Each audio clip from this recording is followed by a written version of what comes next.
Bonjour, je suis arrivée à la plage. Est-ce que si je parle comme ça, c'est bien ou pas? Je teste tes plans là pour pouvoir parler avec vous. Vous voulez savoir c'est quoi le move de débile mental que j'ai fait ce matin? Mais quand tu y penses, c'est quand même une dinguerie. J'ai envie de me battre tellement c'est beau, genre. Oh waouh! L'été approche en France. Au-delà du fait que je manquais cruellement de fer, c'est la raison pour laquelle j'étais ultra fatiguée, c'est qu'en fait, le Pilates Reformer à Sydney, ça coûte un rein. Genre le 50+ en Europe, c'est pas le même 50+ qu'en Australie.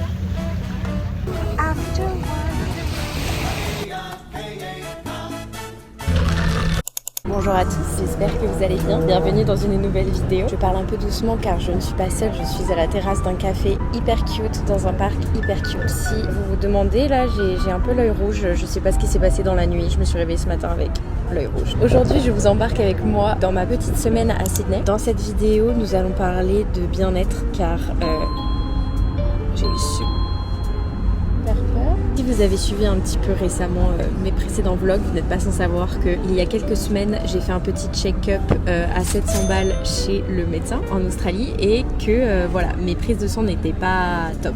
Voilà. Donc récemment, j'ai essayé de remettre un petit peu d'ordre dans ma santé et je voulais faire cette vidéo pour partager avec vous tout ce que j'avais un peu mis en place récemment pour me sentir un peu mieux, que ce soit physiquement ou mentalement, décrocher un peu des réseaux et tout. Donc c'est parti, je vous emmène avec moi dans une semaine très chill à Sydney. Et un des premiers trucs que j'ai essayé de mettre en place quand je suis arrivée à Sydney, je le fais pas tous les jours mais j'essaie de le faire le plus souvent possible, c'est de sortir le matin avant le travail. Vous savez, je commence assez tard, je commence à 11h, 11h30, ça dépend. Et quand je sais qu'il va faire beau, et ben en fait j'essaie de me mettre une petite déterre, d'aller chercher mon café dehors et de me poser dans un parc et juste de boire mon café et de regarder le soleil pour que mes yeux emmagasinent de la lumière. On entend beaucoup dire que le matin c'est bien de se réveiller avec la lumière du soleil, etc. Et donc là en fait ce que je vais faire, c'est que je vais aller chercher mon café en fait en Australie. Il y a une chaîne de café qui s'appelle Coty Coffee et en fait avec l'application tu peux commander ton café en avance et après tu vas le chercher et il est prêt quoi, t'as pas à le commander sur place. Donc c'est cool, je le fais pas tout le temps parce que bon, faire un café ça prend 2 minutes quoi, c'est pas comme si ça me faisait gagner énormément de temps. Et après tu as le petit pick-up code, c'est parti. Hi, 502. Yeah, thank you. What?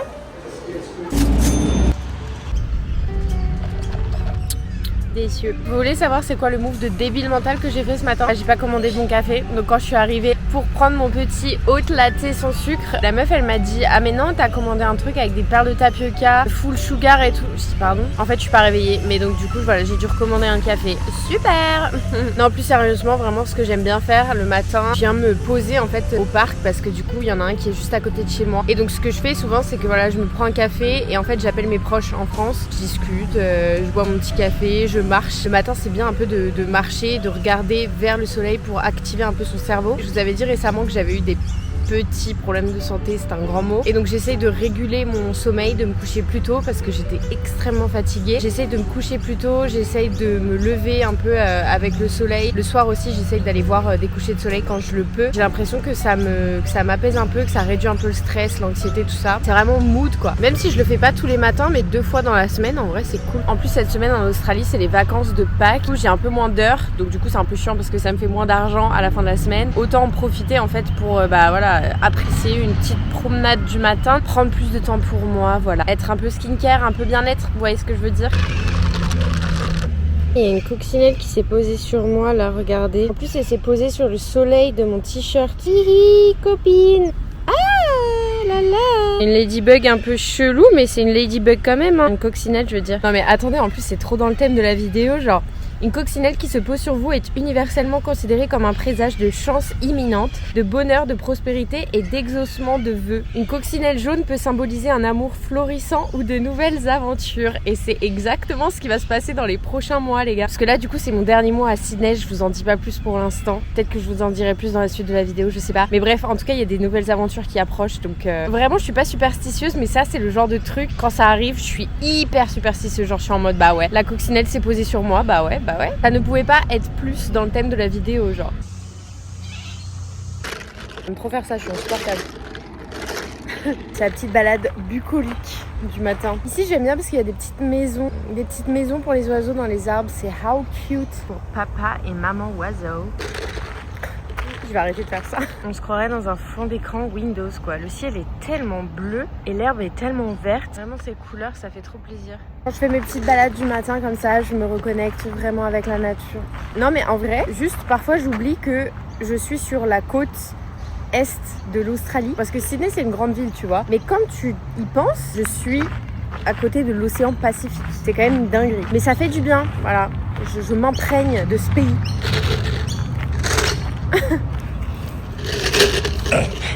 J'adore. Where is la tour Westfield? Hihi. L'étoile du berger. Wouh!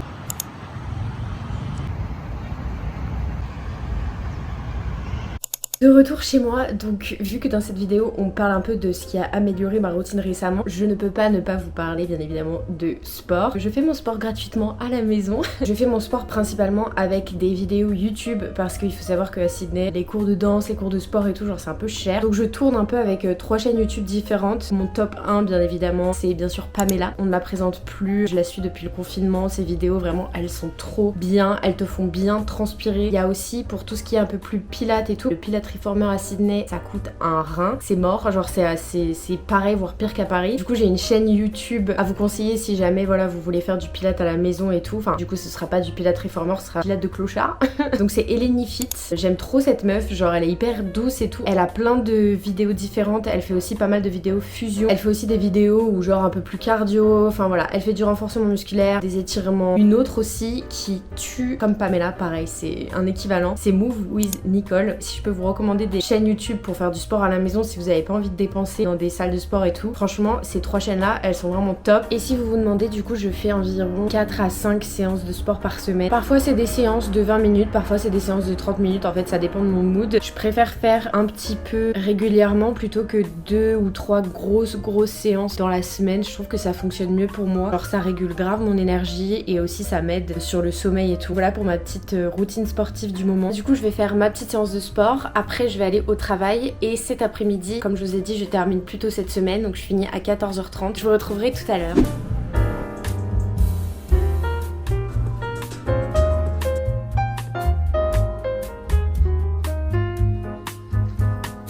Nous sommes l'après-midi, je viens d'arriver à la plage. La plage est en contrebas. Là par contre, il y a moins de soleil que ce matin, mais bon, c'est pas très grave. Donc je suis venue direct après le taf. J'ai mangé ma petite salade dans le bus. D'ailleurs, ma salade a été trop bonne. J'avais genre du thon, de la feta, des petites graines de courge, du concombre. D'ailleurs, il faut pas trop manger de thon parce que c'est plein de mauvaises choses malheureusement. Faire attention. Mais voilà, une fois de temps en temps, moi je pense que j'en mange genre une fois tous les 2 mois. Donc vraiment, faut faire une croix dans le calendrier. Récemment, j'essaye de faire attention à ce que je mange parce que je vous avais dit, j'avais fait des tests chez le médecin, des tests sanguins. Au-delà du fait que je manquais cruellement de fer et que donc c'était la raison pour laquelle j'étais ultra fatiguée, c'est qu'en fait j'avais mes taux de sucre et de mauvaise graisse qui étaient très hauts et du coup je me suis dit bon, là on va essayer de manger un peu mieux, même si habituellement je mange assez sainement. C'est vrai que depuis que j'étais arrivée à Sydney, niveau sucre ça n'allait pas du tout, genre il y a tellement de tentations. J'essaie de manger des plats qui sont un peu plus rassasiants, riches en protéines etc, que ça m'apporte vraiment des nutriments et pour être moins fatiguée et surtout pour que les prochaines prises de sang que je fasse, elles soient un peu mieux niveau santé, vous voyez ce que je veux dire. Voilà, là j'ai ma copine qui va me rejoindre et on va se poser à la plage, même s'il fait pas très beau, on profite, on chill à la plage quoi. Regardez, en fait il faut juste descendre les escaliers et la plage elle est là-bas. Aussi ce que je fais à la plage ou quand j'ai du temps un peu à tuer entre guillemets, pour éviter de scroller sur mon téléphone, je fais des sudoku. J'aime trop ça, franchement ça occupe de ouf et ça évite de scroller bêtement. Je commence à être niveau 4 donc je crois que c'est pas mal.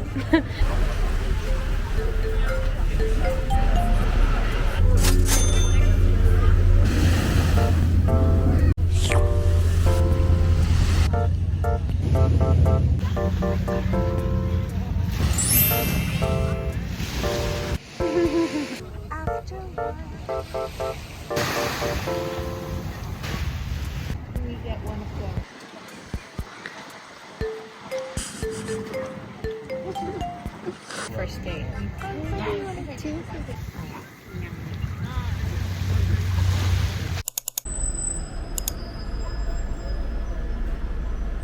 Je sors du taf, pardonnez un peu ma tête de folle. J'ai mon petit lunch avec moi que je vais manger dans le bus parce que du coup j'ai envie d'aller voir le coucher de soleil encore à Milk Beach. Le soleil se couche vers 18h donc c'est hyper tôt parce qu'on est passé à l'heure d'hiver chez nous. J'ai mon petit lunch gratuit après le taf. Qu'est-ce que j'ai mis dans ma salade d'ailleurs? Ouais, j'ai une petite salade quinoa, poulet, carottes, enfin bref, ça va être très sympa. Donc là j'attends le bus.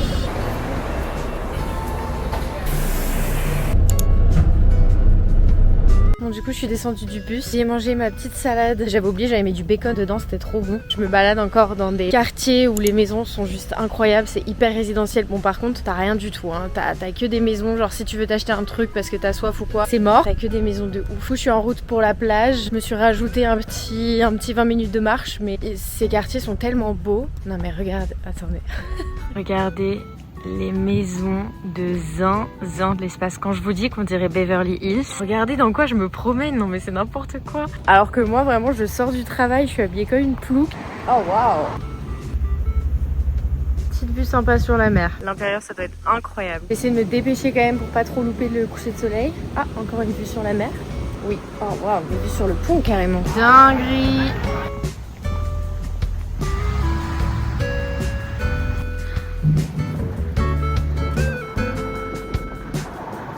Je vais pas tout vous filmer parce que sinon ça prendrait des heures. Chaque maison est tellement belle et chaque maison a une vue de malade.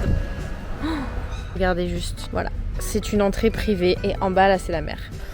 Donc voilà, on va pas y aller mais vous avez un peu compris le concept du quartier. C'est là où je vais très souvent pour avoir des plages qui sont beaucoup plus chill que Bondi, Coogee et tout parce que ici du coup c'est que des petites criques très sympas. Mais ouais du coup je pense que Vaucluse c'est un de mes quartiers préférés pour aller à la plage ou pour regarder le coucher de soleil. Vraiment Milk Beach c'est le meilleur point de vue. Par contre il n'y a rien à faire, hein. C'est que résidentiel. Voilà c'est un musée de maisons à ciel ouvert quoi. C'est beau.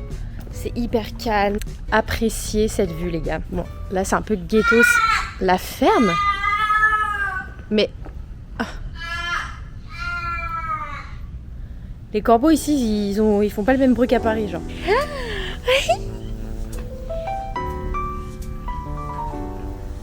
C'est le meilleur spot de Sydney pour voir le coucher de soleil. J'ai envie de me battre tellement c'est beau genre. Arrêtez, c'est trop beau ici.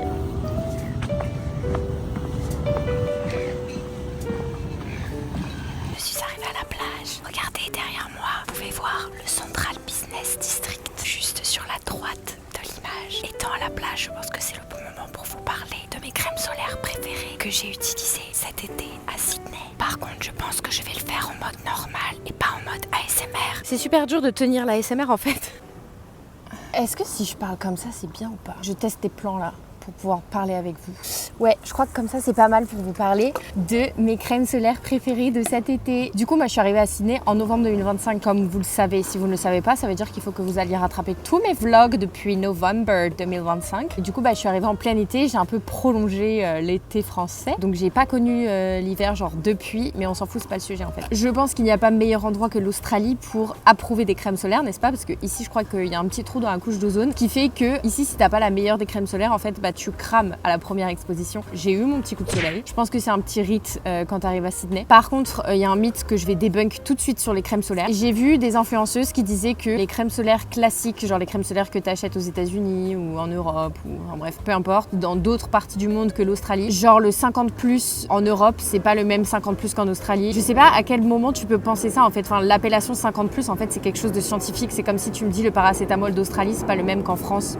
C'est pas logique. Bref, donc ne vous inquiétez pas si jamais un jour vous venez en Australie et que vous avez une crème, surtout en France, on a quand même des très bonnes marques, genre La Roche-Posay, SVR, tout ça. Les crèmes solaires Garnier, j'ai un gros doute. À part si c'est une marque vraiment que personne ne connaît. Normalement, il n'y a pas de souci. Pensez pas que si vous venez en Australie, vous êtes obligé d'avoir une crème solaire australienne, genre. Moi, en tout cas, ça n'a pas été mon cas. Je m'en suis très bien sortie. J'ai eu un coup de soleil, mais c'est parce que j'avais mal appliqué la crème solaire. Quoi qu'il en soit, donc je vais vous parler de mes 2 crèmes solaires préférées, donc qui sont de chez SVR. La première que je vous présente, c'est celle que j'utilise pour le corps. Donc c'est celle-ci, voilà, faites un petit screen. C'est une eau solaire en fait, elle est biphasée, genre t'as un peu une huile et en même temps t'as de l'eau, enfin genre c'est biphasé quoi. Je suis trop nulle pour expliquer en fait. Light et invisible. Alors je dirais pas qu'elle est invisible parce qu'en fait je trouve qu'elle donne un petit teint allé. Voilà, que dire de plus, elle est hydratante, elle sent bon, j'adore son odeur. Elle est pas hyper chère je crois, genre ça rentre dans les crèmes solaires classiques abordables. Et il me semble qu'elle est respectueuse de l'environnement mais je suis pas sûre à 100%. Je pense pas que je la recommande pour une première exposition au soleil. Pour une première exposition au soleil, moi je prends toujours une crème bien épaisse, tu vois. Mais au bout d'une semaine d'exposition à peu près, j'utilise ensuite celle-ci. Elle n'empêche pas du tout de bronzer, ça aussi c'est un mythe sur les crèmes solaires. Les crèmes solaires n'empêchent pas du tout de bronzer. Je sais pas qui a inventé ça, mais bref. Donc voilà, petite crème solaire SVR, elle est vraiment géniale. Du coup, j'utilise une crème solaire différente pour le visage. C'est celle-ci, c'est la Sebia Clear. Faites un petit screen. En fait, c'est la seule qui ne me donne pas d'acné. Parce qu'en fait, je crois qu'il y a de la niacinamide. Je crois que c'est ça qui traite un peu l'excès de sébum et tout. Les non comédogènes, elle est très bien pour le visage. Et aussi ce qui est top, c'est que tu peux la mettre dans ta routine de tous les jours parce que du coup je me maquille par-dessus, donc je mets du fond de teint et tout. Et ça se mélange hyper bien. Et donc voilà,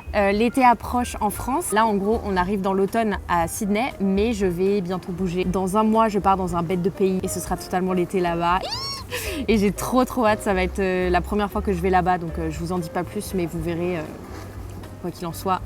Je vais rester en été, donc mes 2 crèmes solaires préférées. Les seuls petits bémols sur ces crèmes solaires, c'est qu'en fait, elles teintent un peu les vêtements, donc il faut faire attention. Bref, j'ai arrêté de parler, je vais vous montrer la vue, mais dites-vous que quand même là, on est en automne. Le soleil se couche tôt, mais je suis en maillot de bain à la plage, après le taf. Je vous montre la vue. Ça me fait rire parce que genre vraiment ça fait 1000 fois que je viens ici, je suis toujours pas habituée à cette vue de zinzin. Genre. Moi j'ai mes petites affaires qui sont ici, magnifiques. Ça vraiment c'est ma passion. C'est déco à se cramer la rétine.